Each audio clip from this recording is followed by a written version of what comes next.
De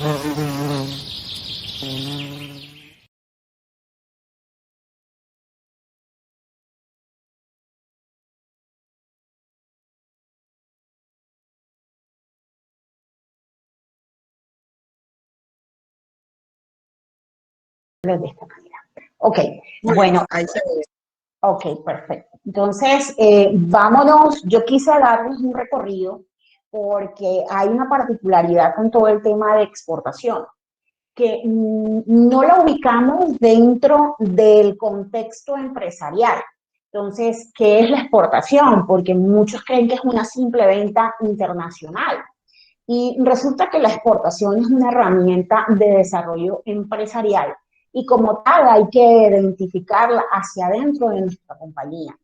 La exportación no es simplemente un tema de estatus, no es decir, ya no es que yo estoy exportando, la exportación te ayuda de manera muy puntual a todo el tema financiero de tu compañía, porque obviamente estás, digamos que, recibiendo divisas. Entonces, en ese orden de ideas, cuando yo recibo divisas, yo debo tener un plan, no solamente un plan estratégico exportador sobre qué mercados objetivos yo quiero abarcar, sino que además yo debo tener muy claro que si yo estoy recibiendo divisas, mi empresa, o sea, hacer un plan de crecimiento en ese mismo orden que yo estoy queriendo aperturar un mercado. Entonces, por eso es que yo digo que a veces no tenemos muy claro lo que es la exportación hacia adentro de mi compañía o hacia adentro de mi empresa y no lo ubicamos como dentro de una estrategia financiera con la que yo puedo lograr un crecimiento y un desarrollo. Entonces, eso vendría siendo pues la exportación. Eh, Aquí les hago pues, es un mapa que yo siempre presento, pero ¿qué es el desarrollo empresarial? ¿Y qué partes comprende o qué pequeños departamentos son cómo es que es los que, los que digamos que suceden cómo es que en este contexto de desarrollo empresarial? Bueno, el servicio es una herramienta de desarrollo empresarial, la calidad es un elemento de desarrollo empresarial, el talento humano también es un elemento de desarrollo empresarial, la innovación es un elemento de desarrollo empresarial y el acceso a mercados. Nos hablan de innovación, nos hablan de servicios, nos hablan de calidad, nos hablan de talento humano, pero aún no tenemos claro que el acceso a los mercados también es una herramienta de desarrollo empresarial. Entonces quise dejarle esto para que sepan hacia adentro de la compañía cuál es y cómo lo debemos mirar o cómo lo debemos observar hacia adentro de nuestra empresa. Entonces, la pregunta que nos surge a todos cuando queremos empezar pues, a internacionalizar nuestra empresa es, ¿exportar? ¿Lo hacemos? ¿No lo hacemos? De pronto no sabemos cuál es el camino. Digamos que esa pregunta nos surge a todos dentro de las compañías cuando nos las proponen. Entonces, yo les voy a comentar por qué exportar. Primero, como ya le comenté, es una estrategia financiera.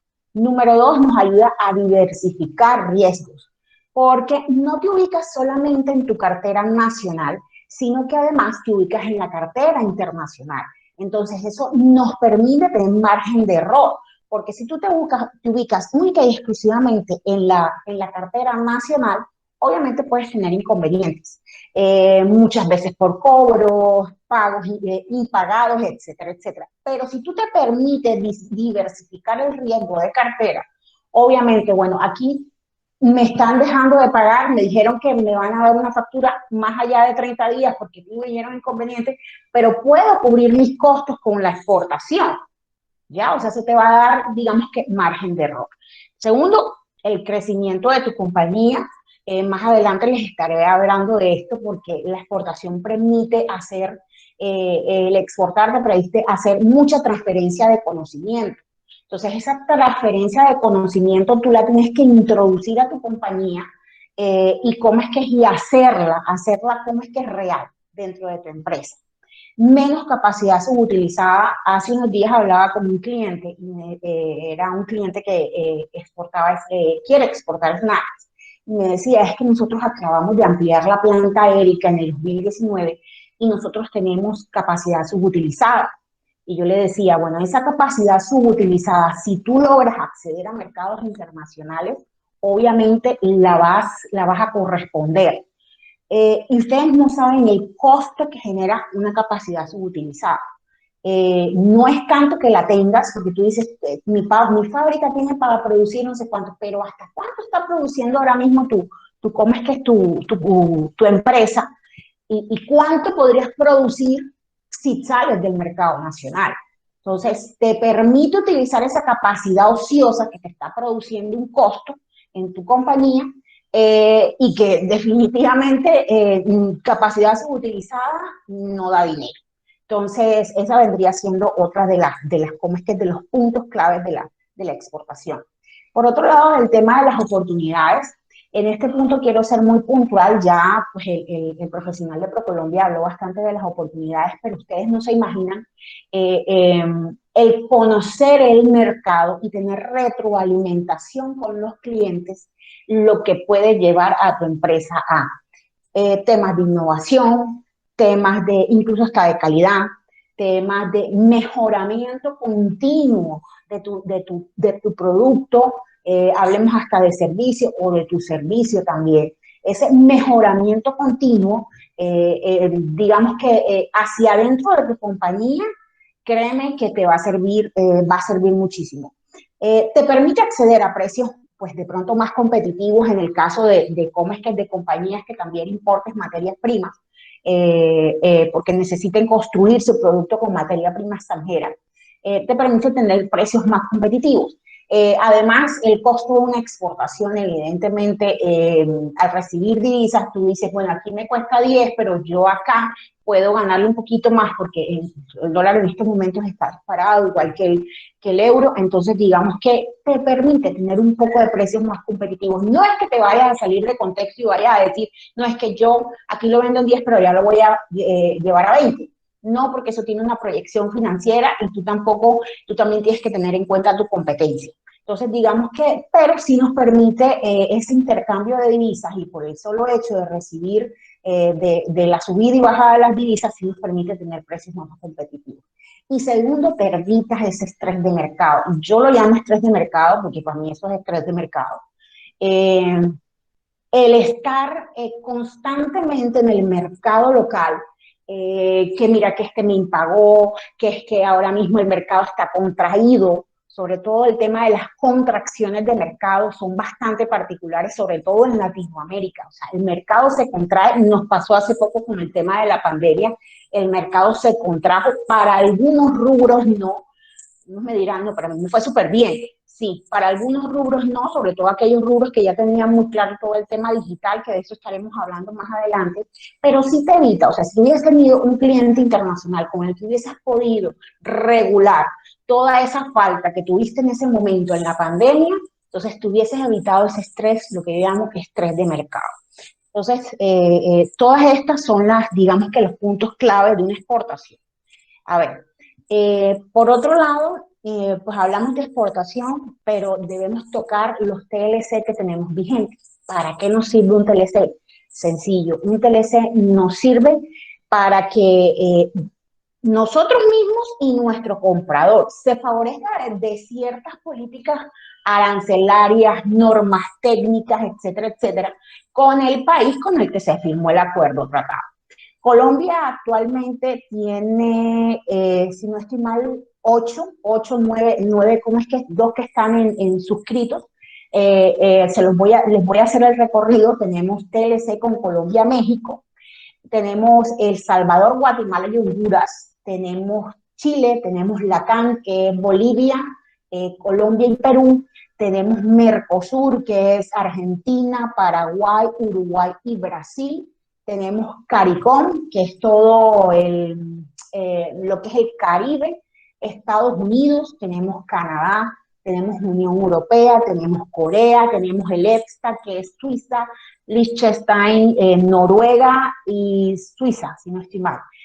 Costa Rica y tenemos Alianza Pacífico, que ese es México, Perú, Colombia. Panamá estuvo de invitado, pero Panamá se retiró, entonces en algún momento, pero se retiró y quedaron, y Chile, y quedaron esos tres. Entonces, esos serían los acuerdos vigentes que tenemos ahora mismo con el exterior. Hay dos acuerdos suscritos. ¿Qué son los acuerdos suscritos? Son acuerdos cuya negociación ya finalizó, ya terminó, ya culminó, pero que están en la espera de la firma para la entrada en vigencia. Está el de Panamá. Panamá se convierte para nosotros en, ¿cómo es que es? Digamos que en un hermano, así como en su momento, lo sigue siendo Venezuela, pero en su momento teníamos un comercio más activo con Venezuela que en este momento.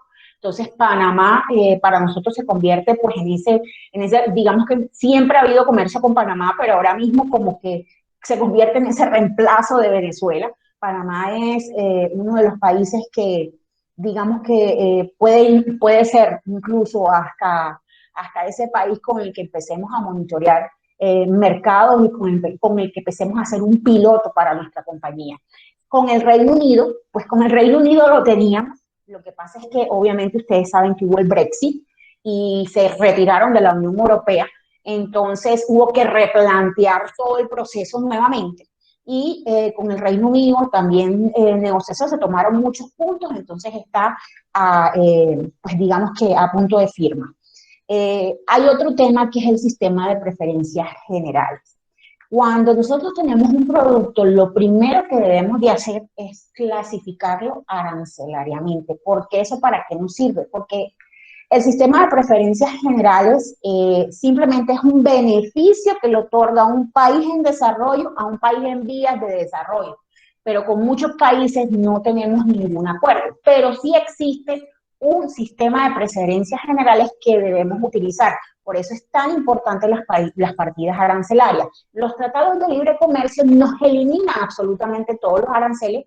Obviamente las desgravaciones son lentas, porque eso viene por puntos, punto A, punto B, punto C, punto D, pero ya creo que a estas alturas yo creo que estamos desgravados con casi todo, sin estar mal, y hablo de los televidentes, pero con el sistema de preferencias generales, ¿qué pasa?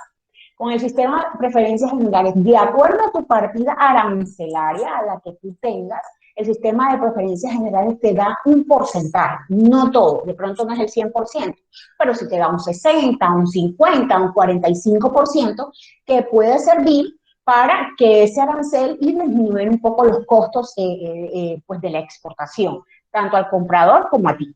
Entonces, digamos que en ese punto habría que investigar, de acuerdo a la partida, también el sistema de preferencias generales. A ver, vamos a hablar un poco de las ventajas de estos acuerdos comerciales vigentes desde la perspectiva de la compañía, no desde la perspectiva a nivel país, porque nos hablan de las ventajas de los acuerdos con la perspectiva a nivel país, pero no nos hablan de cuál es la ventaja hacia adentro de nuestras compañías. Pues mira, transferencia tecnológica para mejorar la productividad y la competitividad. El exportar te permite a ti estar, como les dije yo, en constante recoger constante conocimiento. Entonces, ese conocimiento que te permite mejorar, que te permite conseguir, pues digamos que mejor calidad, que te permite hacer una producción, digamos que menos compleja y más rápida, que te permite a ti de pronto crecer al nivel ¿cómo es que? De capacidad de tu compañía, es lo que permite, que es la ventaja que tiene un tratado de libre comercio. El tú exportar, el tú decir, bueno, voy a exportar a Estados Unidos por decir cualquier punto, nosotros exportamos a Estados Unidos y la transferencia de conocimiento y la transferencia tecnológica ha sido impresionante. Voy a hacer un paréntesis, una anécdota personal dentro de mi compañía. Nosotros exportamos carbón vegetal hacia Estados Unidos. Nosotros tenemos una marca que se llama Carbón del Sur. Pues mi familia tiene 45 años exportando, no carbón, se ha dedicado a otros rubros, aproximadamente hace 10 años tenemos esta marca. Ya es una marca bastante conocida, tanto en el mercado de Estados Unidos como el de Europa. Pero fíjate que a partir de esa exportación nos ha permitido encontrar, incluso utilizar, digamos que conocer maquinaria para utilizar el desperdicio que se produce en la planta de producción.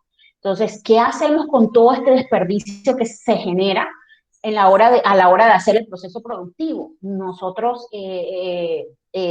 digamos que conseguimos ¿cómo es que es? A una compañía que hace máquinas de briquetas, máquinas briqueteadoras, y esas la trajimos hasta Colombia y ahora mismo estamos transformando ese desperdicio a briqueta.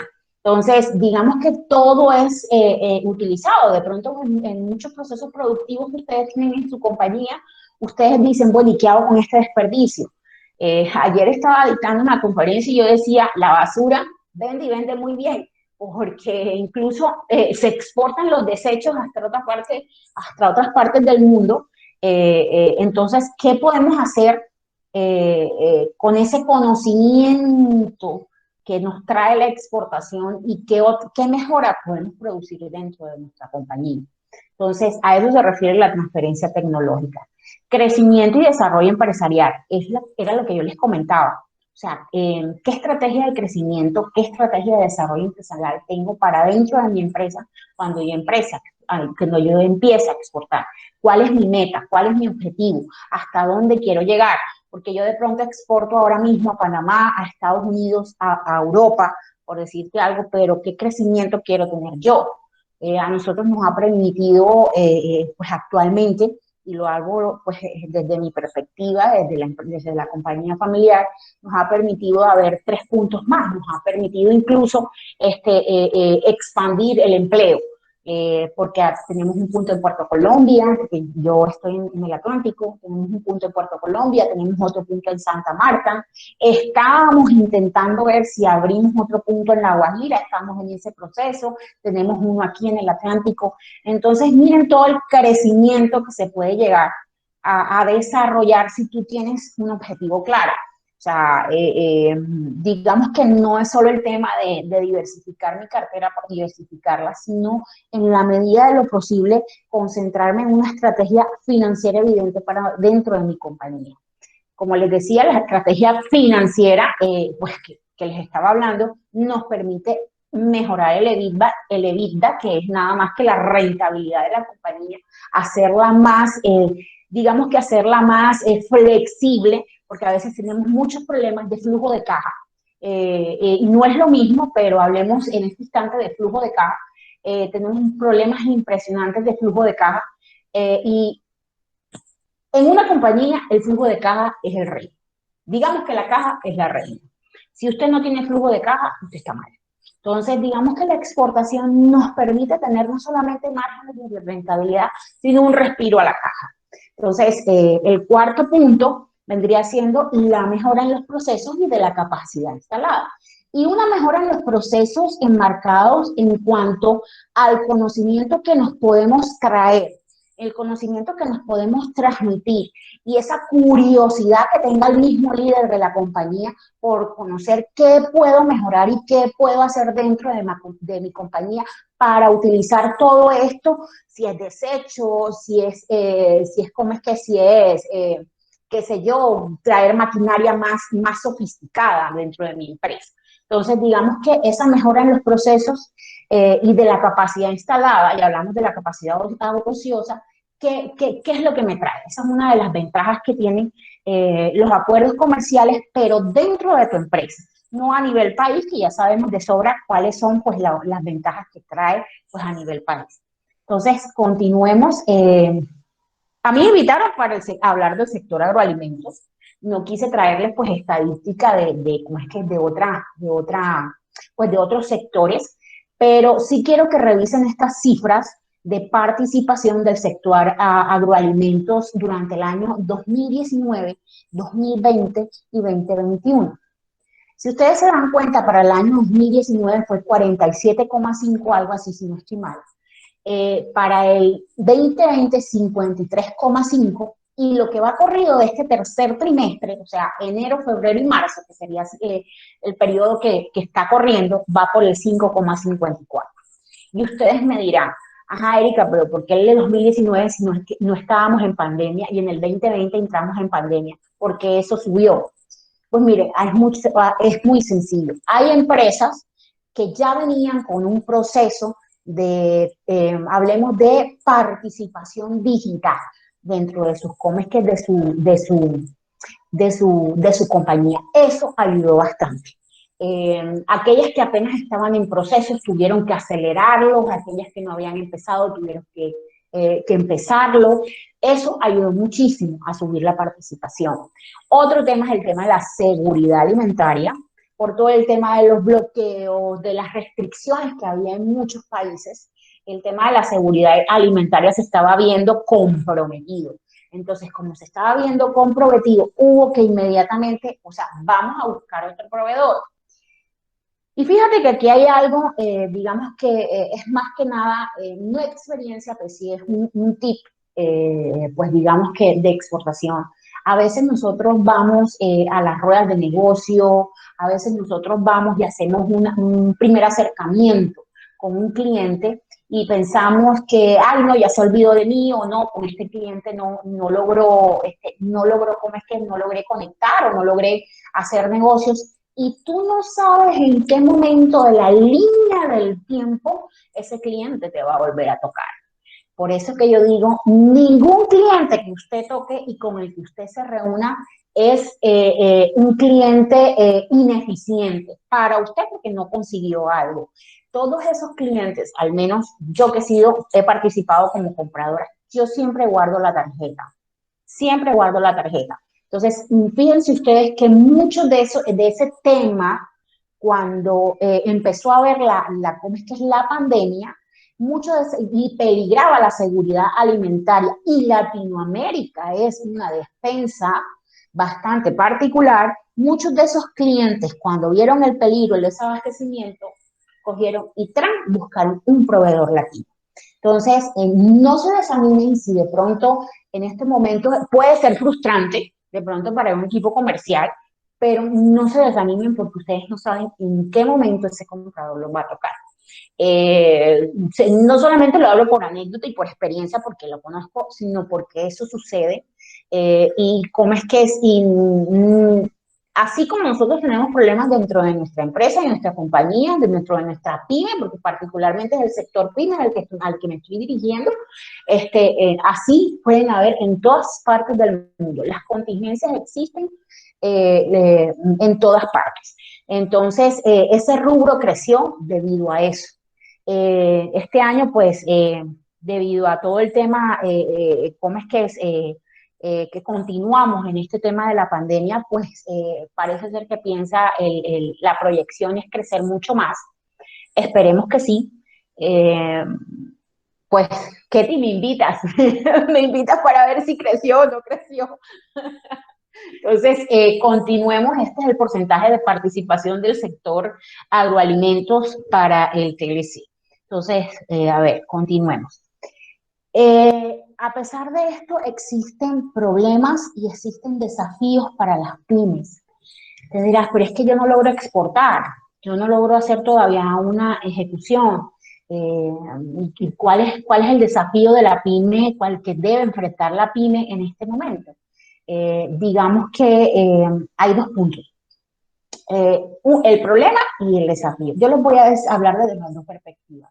¿Cuál es el problema y cuál es el desafío? Ambas cosas.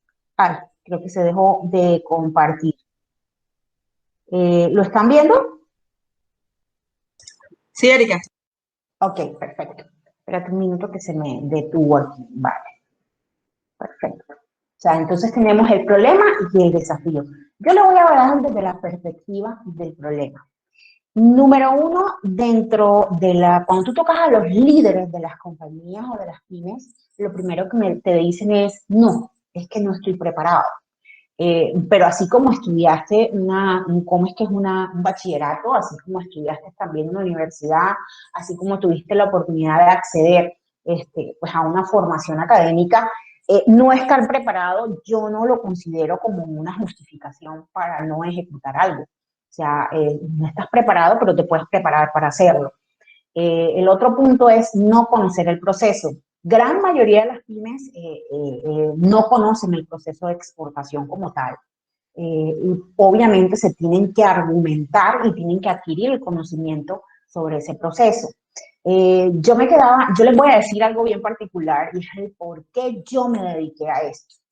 Y es que a todo seminario, conferencia que yo iba, se me acercaban cuando sabían que yo ya tenía el mercado de Estados Unidos y Europa, se me acercaban muchos empresarios y me decían, oye, ven acá, está súper chévere lo tuyo, me interesaría saber más porque, cómo lo hacen. Yo me quedaba así como que, claro, porque era algo que estaba muy adentro de mi empresa. Yo ya lo hacía de manera constante. Quiero comentarles que la empresa familiar no vende ni un solo gramo, ni una bolsita de carbón aquí en Colombia. Toda, absolutamente toda se va para Estados Unidos, Canadá y Europa. Entonces, digamos que para mí era un proceso que yo tenía incluso interiorizado, además del ADN, que el ADN de 45 años exportador ya es otra cosa, pero digamos que lo tenía como que muy, muy interiorizado en mí y yo me quedaba así como que, o sea, porque yo le respondía con otra pregunta. Decía, pero ven acá, ¿con quién te apoyas? Porque es que esto no se hace solo, esto no es algo que tú de la noche a la mañana digas, ven acá, lo quiero hacer. Tienes que apoyarte. Y aquí hay muchas instituciones como ProColombia y otros gremios más que se dedican a ese rubro. Entonces, no es cómo lo hago, es con quién te apoyas para lograr conocer ese proceso. Entonces, otro de los puntos que también argumentan, pues la pyme es que es difícil. Pues desde que nace un emprendimiento nada es fácil. O sea, desde que tú naces yo creo que a ti nada te la ponen fácil. Nada en este mundo es fácil, pero pienso que tampoco puede ser difícil, dependiendo de con quién te apoyas, puede llegar a ser complejo, pero no es imposible. De hecho, hay muchas compañías que lo hacen, que lo ejecutan muy bien y que han logrado un crecimiento en base a una exportación. Entonces, eso de difícil, yo cuando veía esto, porque esto es sacado precisamente de un estudio de la NIC y de ACOPI, yo no me lo estoy inventando ni nada por el estilo. Yo decía, pero ven acá, o sea, en la medida de todo, nada es fácil en la vida. ¿Cómo así, cómo es que si tú me cambias difícil por de pronto que tienes que hacer una inversión para hacer un tema de adaptación, que de eso vamos a hablar más adelante y yo te digo, bueno, sí, sí es cierto, sí hay que hacer ciertos procesos y sí hay que invertir cierto dinero para poder llevarlo a cabo, pero el gobierno, o sea, digamos que no hablemos del gobierno, hablemos que de las instituciones conocen muy bien, pues, los puntos a donde se debe llegar para cómo es que es para lograr hacerlo o para lograr ejecutarlo. Entonces, difícil tampoco me parece digamos que un argumento válido, porque si yo lo hago, que yo no soy menos que ustedes, ni más tampoco, evidentemente ustedes también lo pueden hacer, cualquier pyme lo puede hacer, simplemente es empezar a desarrollar un proceso porque todo en la vida es un proceso. Entonces, lo cuarto, que por lo general también le tienen un poco de cómo es que de temor, y es uno de los problemas, es generar cartera internacional. Mire, yo creo que para el mundo nos dio una lección en el 2020 y bastante particular. El mundo nos enseñó a que nosotros estamos migrando a cada vez tener un comercio sin papel, un comercio más ágil, un comercio más, ¿cómo es que es más definido? Y esto, y se los digo a los líderes de las compañías, uno tiene que ser curioso dentro de su compañía. Uno tiene que empezar a revisar ciertas políticas, temas, y cuando uno va a exportar muchísimo más, eso de generar cartera internacional, porque por lo general hacemos la exportación con cartera abierta, no con cartera cerrada, no, o sea, a mí tampoco me parece un argumento tampoco. Y se los voy a decir por qué. Porque además de los instrumentos bancarios que existen para poder blindar una venta internacional o una exportación, además también existen no solo los instrumentos bancarios, sino también existen los contratos. O sea, usted no haga una venta si no tiene un contrato. O sea, usted no puede generar una venta sin un contrato, así sea un contrato que tenga puntos 1, 2, 3 y 4, que sea muy sencillo y muy simple, pero usted debe de generar un contrato posterior. Además, tengo entendido que cuando se genera una primera exportación, a no ser que sea un cliente muy grande, conocido, que ya es confiable y que pues ya, o sea, sea avalado por una institución, pues sencillamente usted lo puede hacer, porque ya hay la confianza necesaria. Pero el general cartel internacional, en realidad, si usted lo hace bien, no tiene por qué generarla. Que de pronto haya demoras, sí. Obviamente sí, va a haber demoras porque como les dije, si es una pyme, de una pyme a una pyme, o sea, póngase en el mismo zapato de ellos. ¿No entiendes? Pero si son empresas grandes, de pronto pueden pedir, eso lo negocian, 30 días, 35 días, 33, si tú puedes, si no puedes. Nosotros les vendemos a clientes muy grandes. Nosotros en Estados Unidos estamos en los restaurantitos, o estamos, por ejemplo, ¿cómo es que es en Europa con la competencia de los Carrefour, que es los Lidl Price? Nosotros todavía no hemos generado cartera internacional, son clientes muy grandes. Y la verdad es que no es que se enfoquen los clientes grandes, porque los pequeños también compran, pero usted tiene que tener esa estructura de venta internacional. De pronto le da el 50% por adelantado, el otro 50% y tiene que tener también unos mínimos de venta. Como usted dice, o sea, vender un libro, si usted vende libros, lo vendo por e-commerce y me lo pagan enseguida. Pero si ya yo voy a exportar, yo tengo que decir, bueno, ¿cuál es el mínimo de venta que a mí me causa rentabilidad el estar vendiendo de determinado producto? O sea, ¿cuál es el mínimo?